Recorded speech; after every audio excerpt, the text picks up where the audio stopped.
আসসালামু আলাইকুম। মেঘলাস গার্ডেনে আপনাকে স্বাগতম। সাথে আছি আমি মেঘলা। আজকে কথা বলবো জবা গাছের কাটা ছাঁটাই এবং ডাল থেকে কিভাবে খুব সহজে চারা করবেন তার কিছু টিপস। ভিডিওতে দেখতে পাচ্ছেন যে জবা গাছটি, এটি আমাদের দেশীয় প্রজাতির গোলাপি রঙের ফুল হয়ে থাকে। ফুলগুলো বেশ বড় বড় হয়। ভিডিওর গাছটি দেখা যাচ্ছে মাথাগুলো কেমন কুকড়ে কুকড়ে গেছে। এর থেকে আমি বেশি ভালো ফুল পাবো না, এর জন্য আমি ডালগুলো ছাঁটাই করে নেব। ডালগুলো ছাঁটাই করলে নতুন কুশি হবে এবং এর থেকে বড় সাইজের ফুল পাওয়া যাবে। বছরে একবার জবা গাছের ডাল ছাঁটাই করে দিলে গাছ বেশ ঝাপালো হয় এবং নতুন ডালে বেশ বড় বড় ফুল হয়।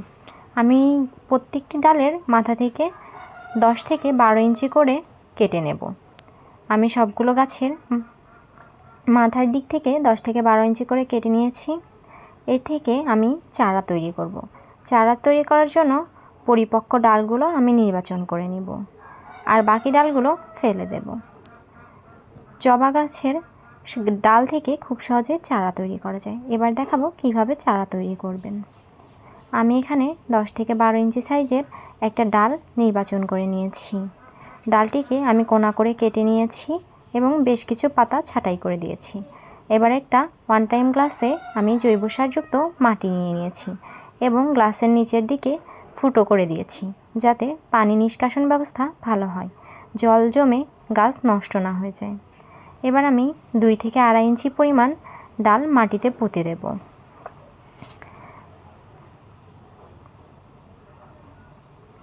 পুঁতে দিয়ে আমি বেশ শক্ত করে মাটিটা চাপা দিয়ে দিয়েছি। গাছটিকে আলো বাতাস চলাচল করে এমন জায়গায় রাখবো যাতে গাছে রোদ না লাগে। এবার গাছে আমি পানি দিয়ে দিব। মাটি শুকিয়ে গেলে নিয়ম করে পানি দিব। ভিডিওটি ভালো লাগলে লাইক কমেন্ট শেয়ার করে পাশে থাকবেন। সাবস্ক্রাইব করতে ভুলবেন না। আল্লাহ হাফেজ।